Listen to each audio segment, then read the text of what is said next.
What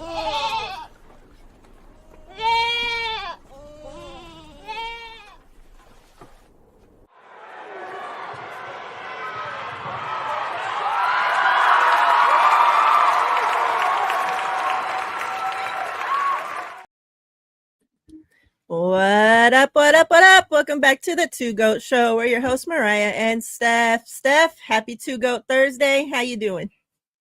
Happy Two Goat Thursday, Mariah. I am great. I am sensational. It's Thursday, right? We're looking towards week 2, but it's still Victory Thursday because the 49ers won in week 1. So the vibes are good. I agree. 1-0 feels great, baby.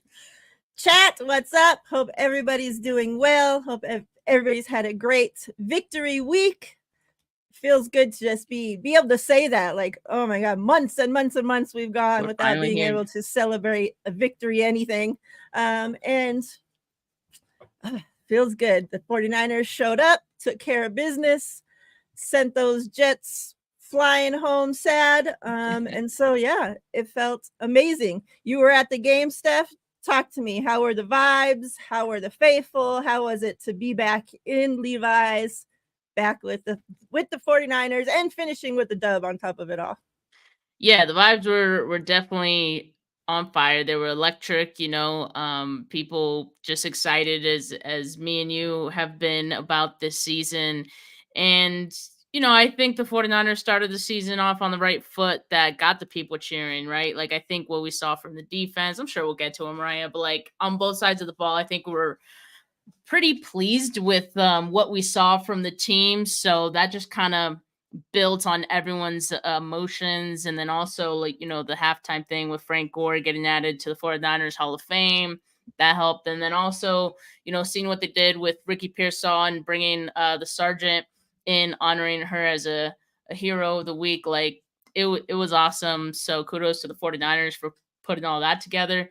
But yeah, man, it's the start of a new season, and the place was definitely buzzing. I love it. I love it. And you talk about Ricky, and it was so good to just see him like out there on the field, throwing the football around, jogging around. Like, too.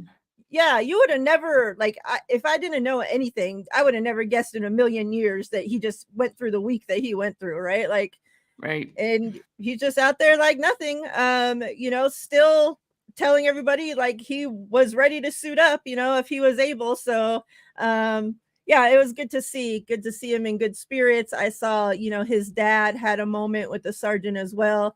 So, that's awesome. Like, and to be on Ricky's birthday, like you could tell like how much when both of the ladies, the sergeant and the doctor, or I forget what her title was, but when they both found out, once they announced, did the whole thing, and they're like, and it's Ricky's birthday, and they were just like, like so like ecstatic, like you could tell there was like real feeling, like it just was awesome to see. And then you bring up Frank Gore, like everybody knows me, like Frank is the reason I love the 49ers, so to see him come back and just like get love, and the faithful just there loving on him, like after the ceremony, or maybe it was before, I don't know.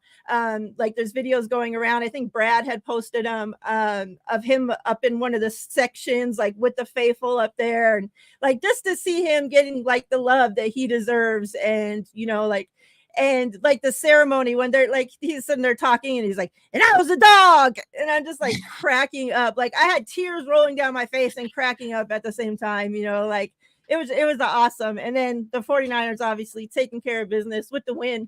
Let's kind of talk about the offense and defense, what we saw from them. Obviously the news of CMC not playing kind of like hit us all, like, okay, this is what's gonna happen here. But all pretty much, I think 98% of the faithful, if I had to guess, have been clamoring to see more of Jordan Mason. Like none of us were, I could say, we're surprised to see him get in there and take care of business, right? Like we knew what he was capable of, and just waiting for that opportunity, and that he did. Oh man, carried the ball like more than even CMC ever carried the ball in a game last season.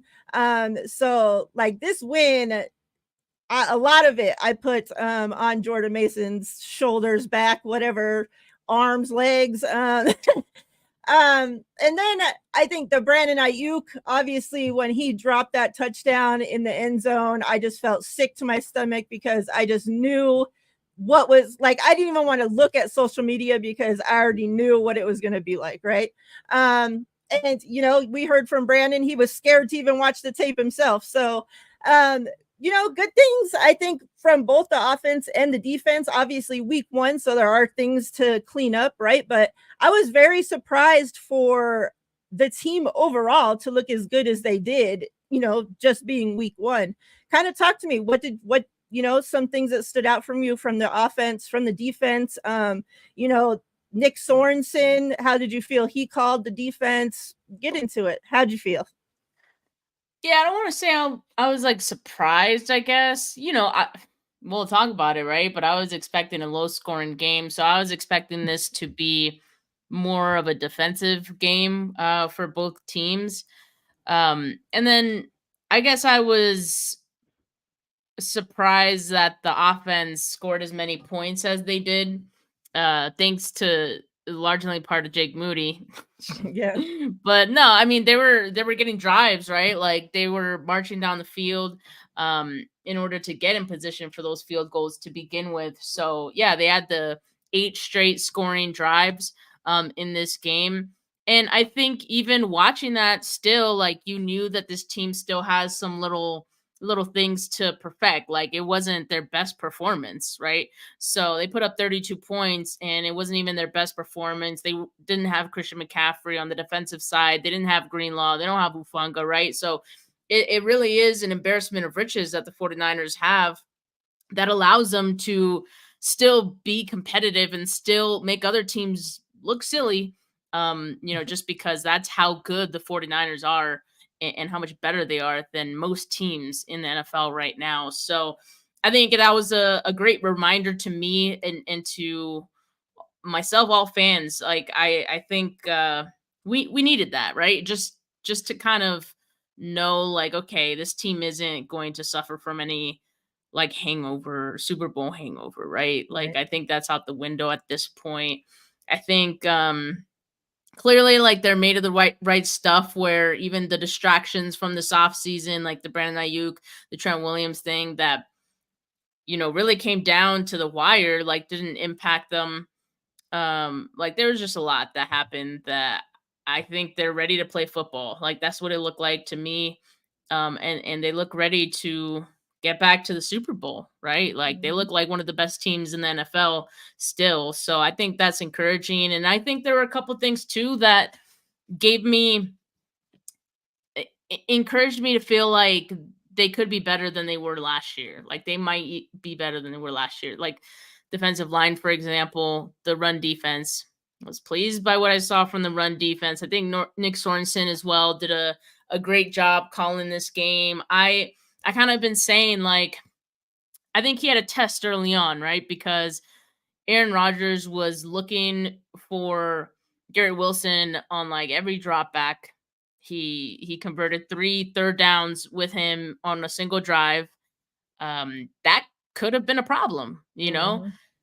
Nick Sorensen nipped that in the butt pretty quickly. Now, right after that drive, I don't think we saw anything like that happen again. So, not just the not just the answer for that, but also the responsiveness of it. Because my gripe, and I've talked about it in other shows this week too, is that I hate when defensive coordinators wait till halftime to make all of Yes. their adjustments.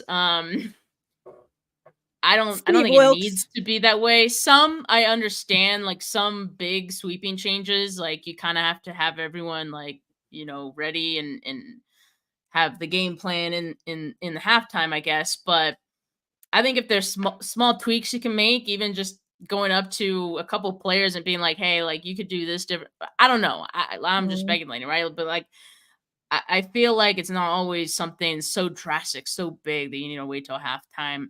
I think this was probably one of those things because really it's just about how you're playing a single guy.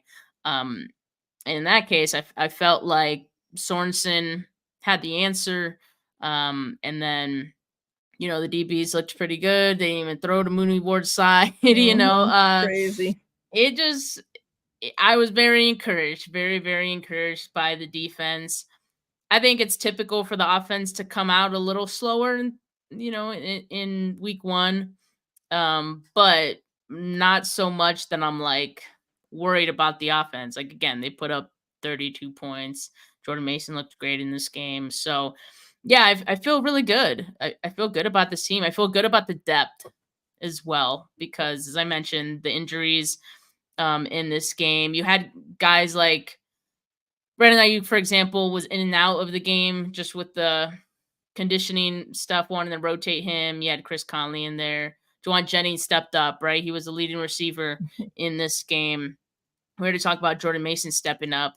You had Aaron Banks leave this game early.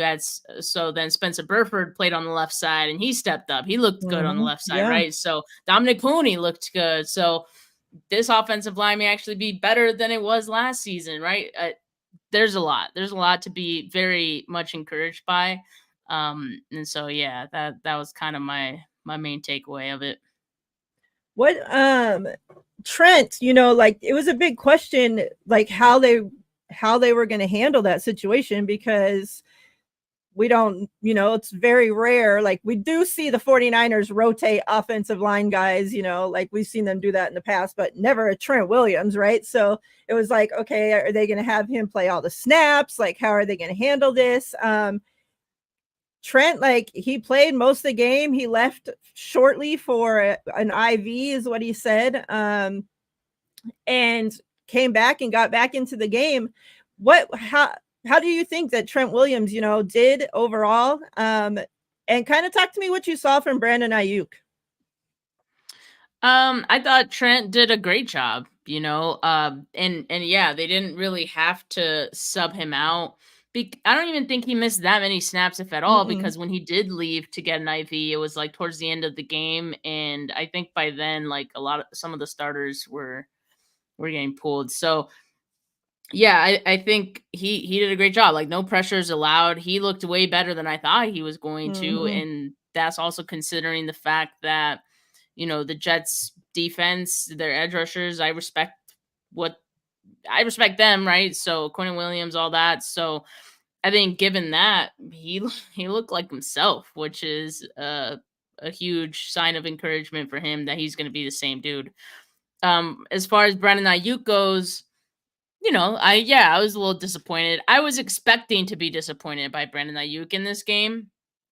I knew he wasn't going to be like 100% conditioning wise, and playing a position like wide receiver. Like your conditioning does have to be up Yeah. because you're out there running around. Like you're running on every snap that you're in, right?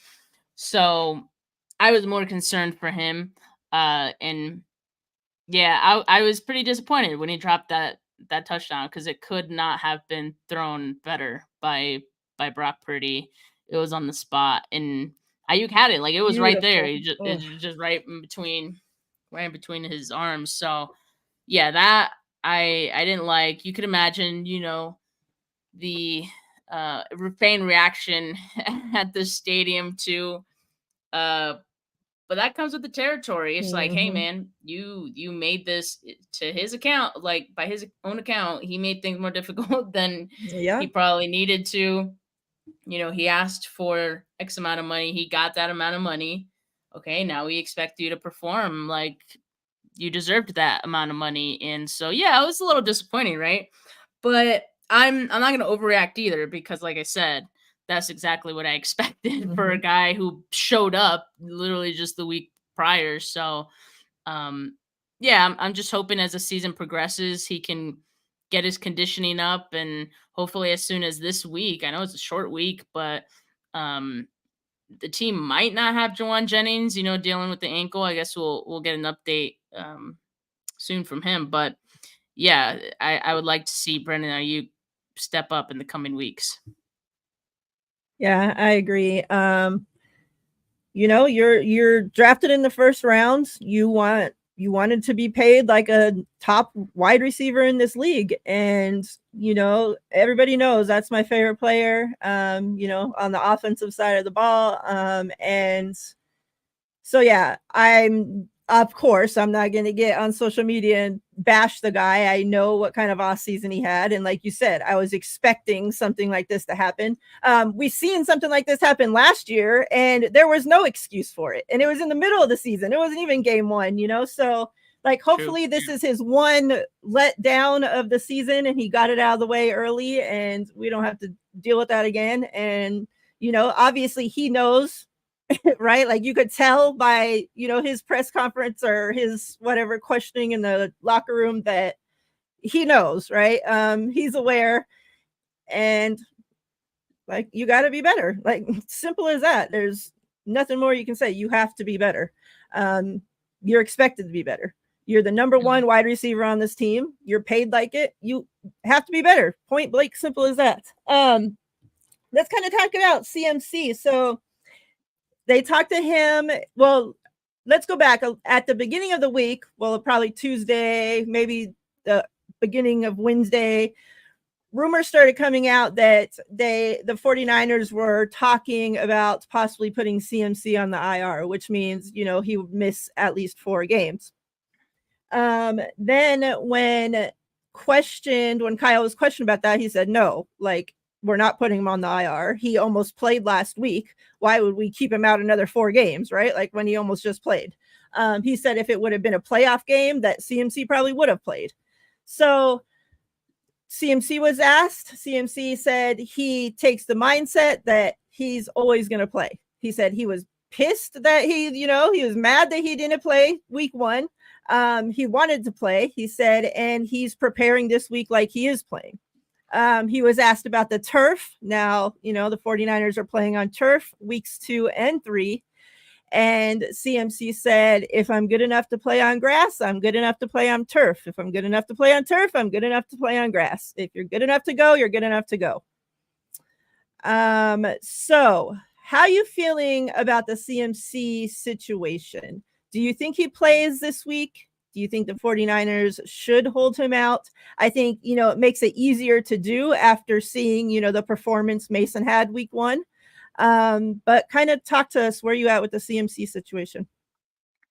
Yeah, I mean, it's obviously a concerning one. I think just knowing that Achilles has been added on there, it's Achilles tendonitis, and speaking with Desi about it, like, it sounds like this could be something that is a thing all season. Like, it's very much in the realm of possibility. And I think the 49ers made the right call to keep him out of week 1, just knowing that it didn't feel right that day. And also, it's a marathon, not a sprint. It's week 1, live to see another day, because you have plenty more in this long season where you're going to want Christian McCaffrey available. So there's no reason to, risk him for the entire year in the first week. So like I said, I think it's just going to be something that the 49ers are going to have to kind of navigate each week. If he plays, I don't even know if there's a guarantee that the following week that means he's going to play, right? Like, just because it could just be an on and off thing, comes and goes, as Kyle kind of mentioned. So that's a concerning part. Well, which game would I you like. rather have him in? Would you rather have I him mean, against the Vikings, or would you rather have him against the Rams? The Rams I have want him in a only game. half a team now. So.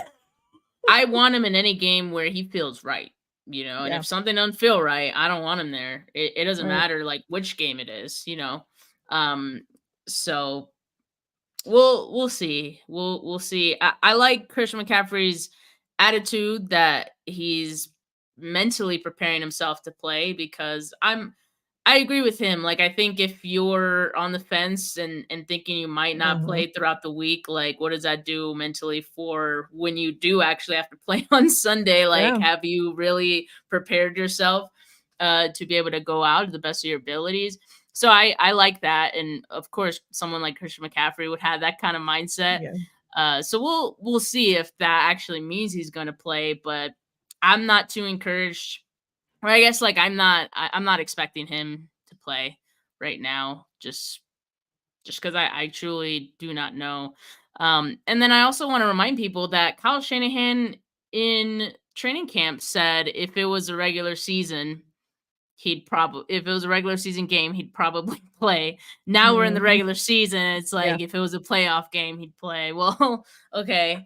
I don't know if that's supposed to make me feel better at this point. Right. Um, but yeah, I think and people saying that like, oh, he's limited, so that must be a good sign. He was literally limited last week too, Mhm. and we all thought he looked great and he looked good. I literally just saw a clip of him from practice today, and he looks like his normal self. Like he's like cutting, and Yeah. it's in a Yeah, slow I mo saw that. vid, but Mhm. like he still looks hella fast, and I'm just like, I don't know, but as we know with Dre Greenlaw in the Super Bowl, that guy could look great, and like it literally could just be from one Yeah. play, one step to the next. Like, I don't know. These things are weird. I mean, So and that's kind of what worries me too, is because, the 49ers could be as careful as possible. They could even put him on the IR, let's say, and,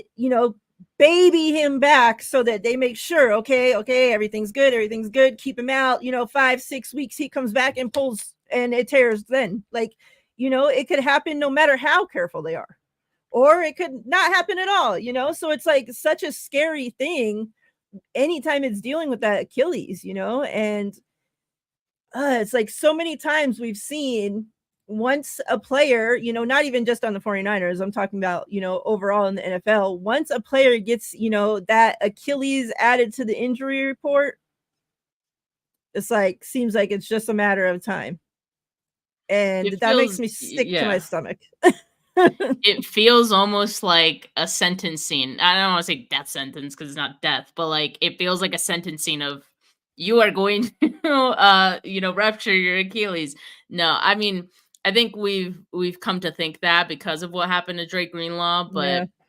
I did see like the actual like statistics of it is around 10%. Like if you do have tendonitis, like 10% chance of, or approximately 10% of patients is what it said in like the Yeah. medical like journal that Desi sent me.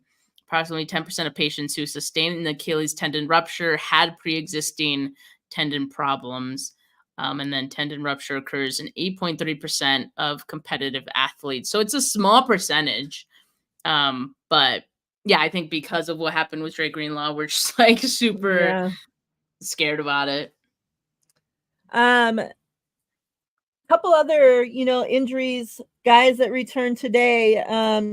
Yeter Gross Matos and D Winters returned to practice. I just saw that they returned. I didn't see if it was like limited or if they're full or any of that, but at least they're back in some capacity, right? Better than what it had been. So looking ahead to this Vikings game facing Sammy D over there. Kyle, we know Kyle's had like a little crush on Sam Darnold for a long time. He finally got him to his team last season.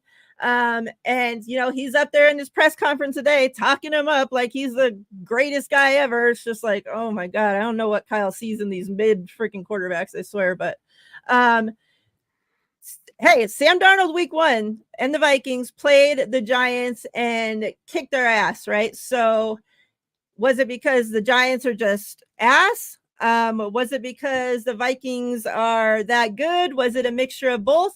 How you feeling heading into Minnesota Vikings and knowing that the 49ers haven't beat Minnesota over there for as old as I am. So yeah, does that matter to you and how you feeling?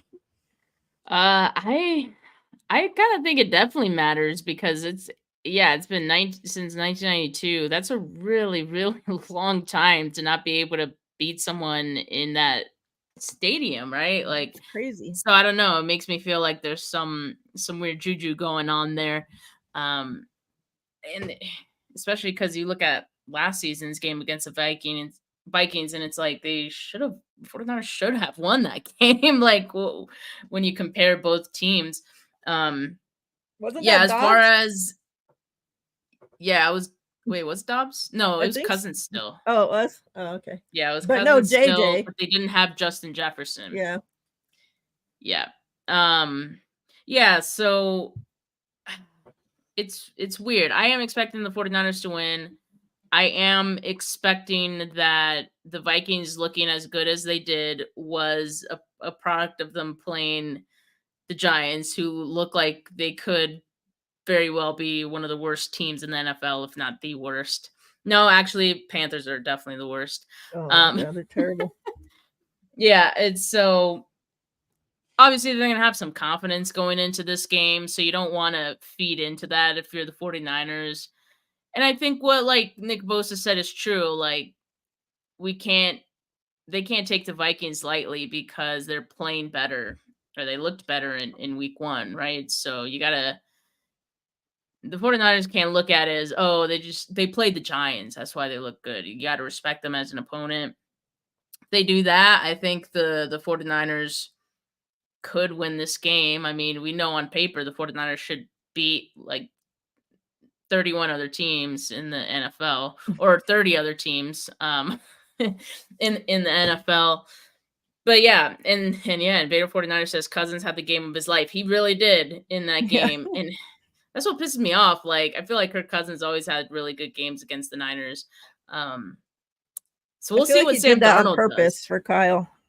Yeah, probably. He's trying to impress him. But like we'll see what Sam Darnold does because you were just talking about, Kyle loves him some Sam Darnold. But also Kyle always says nice things about the opposing quarterback that they're facing that week, like no matter what. But yeah, as we know, he said really nice things about Sam Darnold when he was still here. So he's going to be playing a really tough defense in the 49ers, and one that I said like I have a lot of confidence in right now. Aaron Jones looked good, right? He had 91 yards, touchdown, but I feel really good about how the 49ers run defense looked in week 1, going up against Brees Hall, a much, much better running back, Yeah. right? So the only thing that would worry me is Justin Jefferson. I do think obviously Justin Jefferson is the best wide receiver in the league, better than Garrett Wilson is. Um, so that's going to be a challenge. And he's the kind of guy that like he's going to get his. You literally could have your whole Yeah. defensive game plan around him and he's still gonna get his and he could still get 100 yards, right? Like I guess what you're trying to do is limit him. You're not gonna stop him. So I think that's my only concern in this game. But other than that, I mean, if the 49ers on offense could put up points, remember last year they were missing Debo. Who else was it? It was Debo and they were missing Trent, I think, in I that think so. game. Yeah. Hmm. Um, which is nothing small. Like that's a pretty big blow for a team. So now those guys are going to be there. Christian McCaffrey might not play, but Brock needs to have a better game than he did last time he played in Yeah. Minnesota, in which he threw two interceptions. And Brian Flores is gonna try to do some of the same stuff he did last time that had success against Brock Purdy. I think he's gonna look to blitz a lot, and the 49ers have to be ready for that. So I think it helps the 49ers that they faced the Vikings last season and like not that long ago, because I think a lot of that is going to be relevant in this game and help them prepare. Do you think, we talked about how Aaron Rodgers like didn't throw to Charvarius Ward's side of the field at all? Mm. And even Garrett Wilson, he had a couple of catches that Diamador Lenore was in perfect coverage. Like he couldn't have Yeah. been any perfectly, in better coverage, but better throw, better catch. Like sometimes you got to tip your hat to the other team. So it's not like he had, a bad game either. He had that tip pass that ended up being intercepted. But like you said, JJ is a much, top wide receiver in the league. Do you think that we see Charvarius Ward shadow him? Or do you think we see Charvarius Ward stick to his side of the field? I think they're going to go into the game trusting both of their corners because, like you said, I don't think Lenore getting targeted more than Mooney Ward in this game says anything bad about Lenore. because Right. he has really good coverage too, and he's a really good corner. I think he's going to be better than last year. So I think the 49ers are going to trust him in this game as well. And remember, like, I mean, you need Lenore for the slot too. So which Justin Jefferson could line up in the slot, and you're not going to move Mooney Ward there, Right. right? So I think they're going to try to just go into it with both of their guys sticking to their side. Now, if it becomes an issue, maybe they look to shadow at that point, but hey, I don't think there's anything that Mooney Ward does that Lenore can't. Like, Right. so I don't think they need to do that.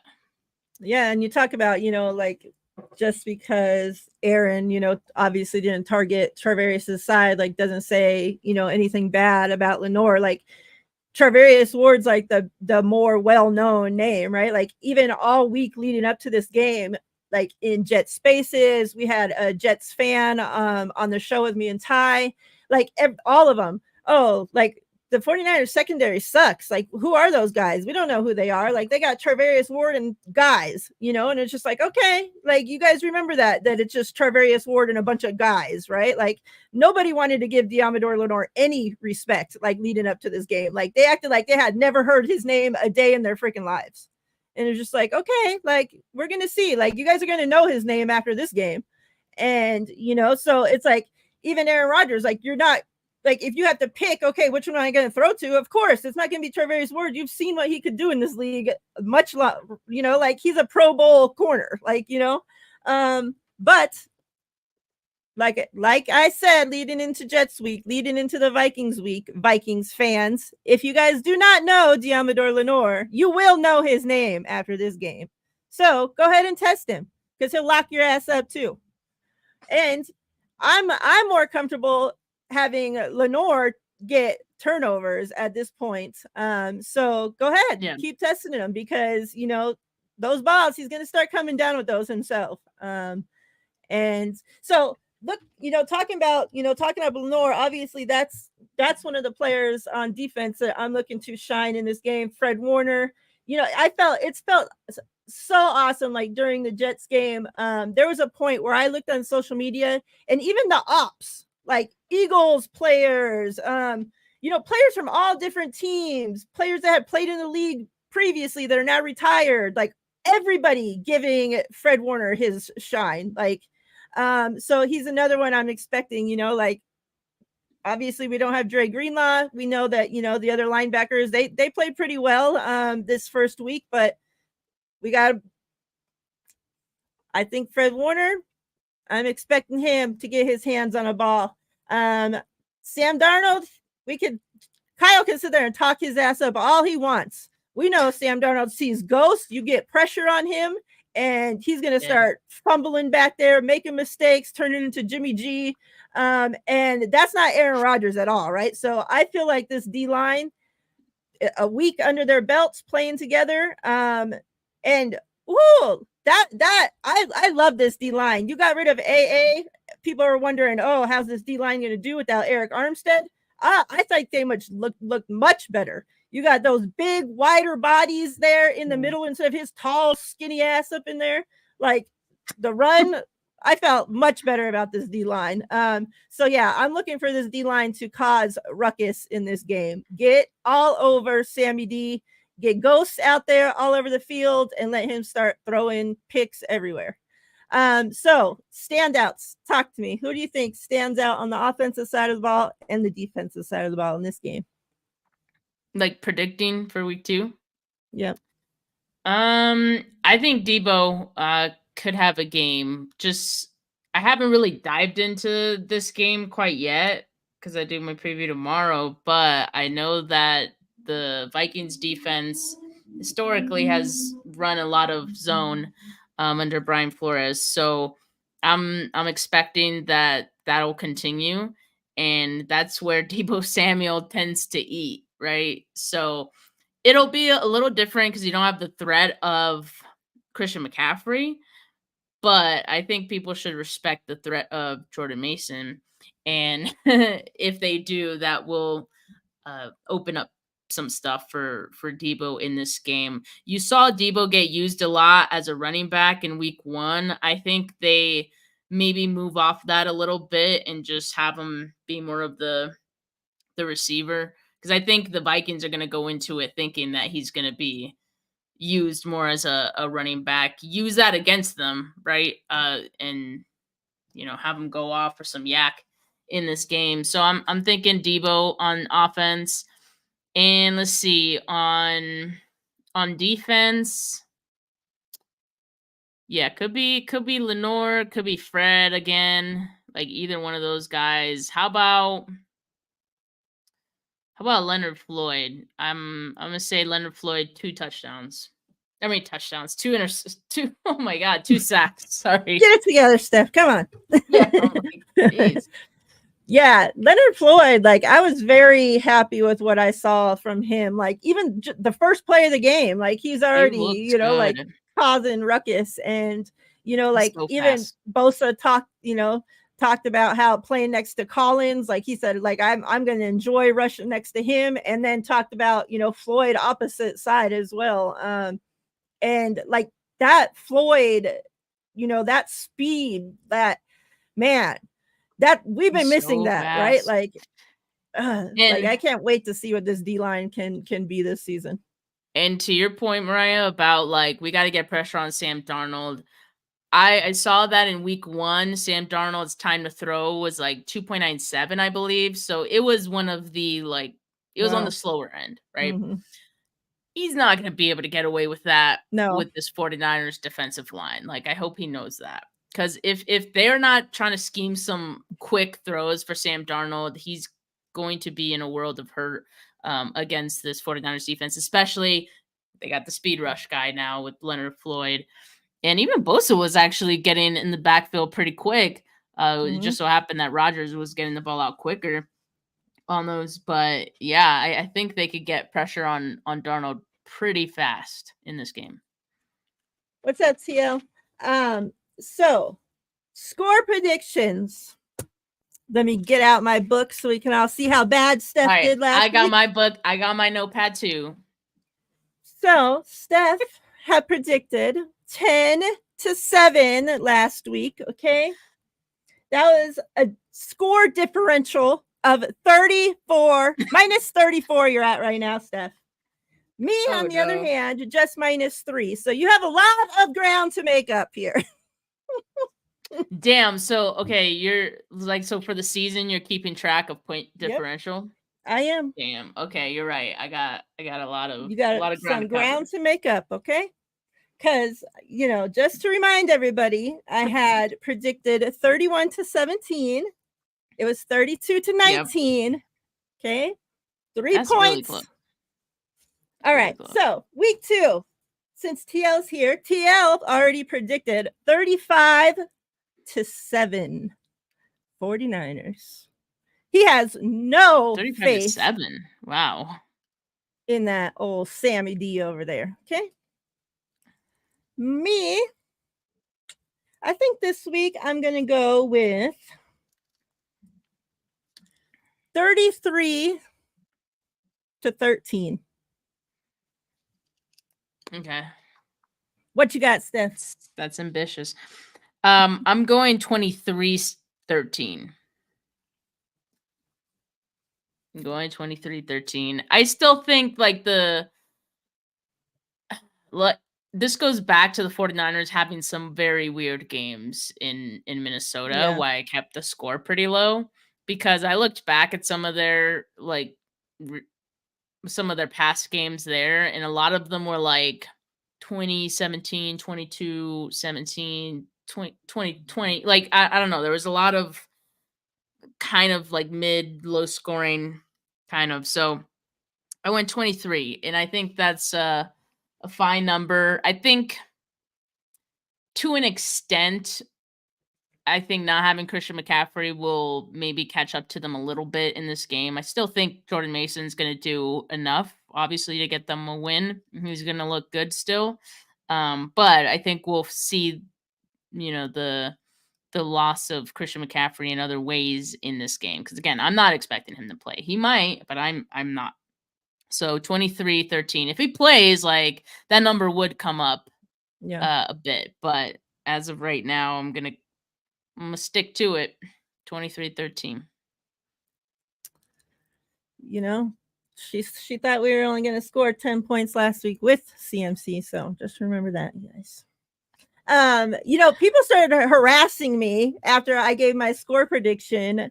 Once the news came out that CMC was not going to play, I had put out a tweet and said, "Oh, here's my score prediction." Well, I'm going with the same score prediction, right? Like whatever I give you guys, that's what I'm going to go with the whole time. So I wasn't going to change it just because we found out CMC wasn't playing. Like that's already what I gave all week. And people were like, "Oh, Right. that you're going with that?" Like, "Oh, you think blah blah blah." It's like, okay, whatever.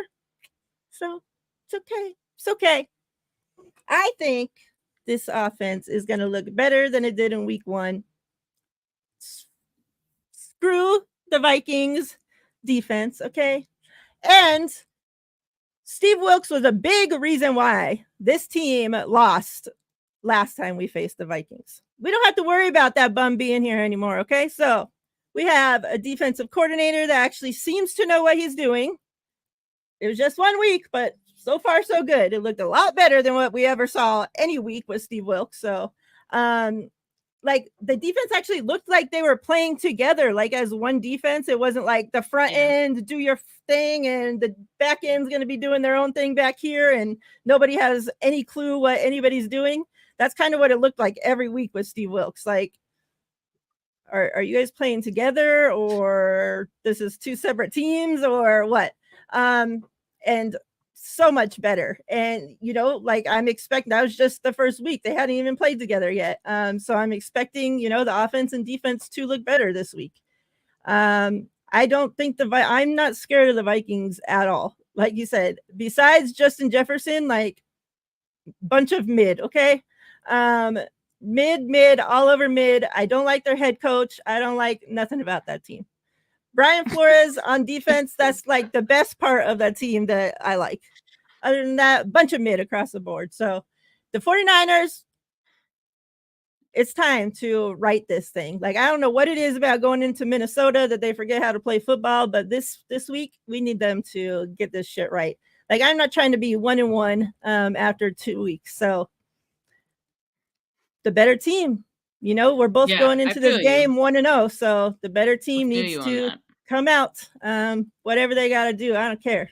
Bite kneecaps, do whatever you got to do. Whatever that Lions head coach has said. Do what you got to do to win the damn game. Hey, can I share something really quick? You can. Because I just saw this tweet. I guess Dalmador was talking to the media, and he said on facing Sam Darnold in practice last year, quote, "Me and Sam, we just had this connection. He liked to throw the ball to me." Let's go.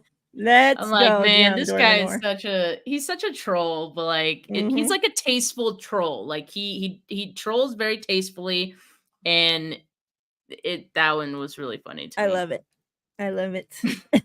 Because I love, especially in that position, like you need those, your corners and your safeties to like be like, think they're the top shit, right? Delusional. Like, I say it all the time. They need to be delusional. If my corners aren't delusional, I don't want them.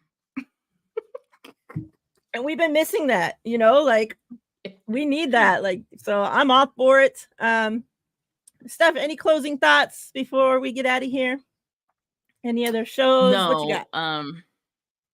Well, okay, yeah, closing thoughts. Tomorrow I have my show with KP, my preview show. And that one will be at 2 p.m. Pacific. Hopefully, I see Desi in the comments, the Girlfriends in Football hey Desi account. That is Desi. So yeah, hopefully she can join us. She just found out about the time right now if she's still watching. So but yeah, she'll join us for the first couple minutes of the show just to talk about some of the injuries and all that. So make sure you guys tune in because there will definitely be plenty to discuss there. And yeah, from there, my post-game show with Adam on Sunday. And Mariah, you heard it here first. 49ers are going to be 2-0 after this week. That's right. All right. You guys know I'm done for the week. So when I'm not streaming, you guys better be tuned in to Steph. Be over there. Every show she got, I want to see that chat popping. Just like you guys have it here. Better be popping over there just the same. We appreciate you all. Me and her, we'll be back next Thursday, same time, same place. Till then, faithful, we're out of here. Take care. Much love. Peace.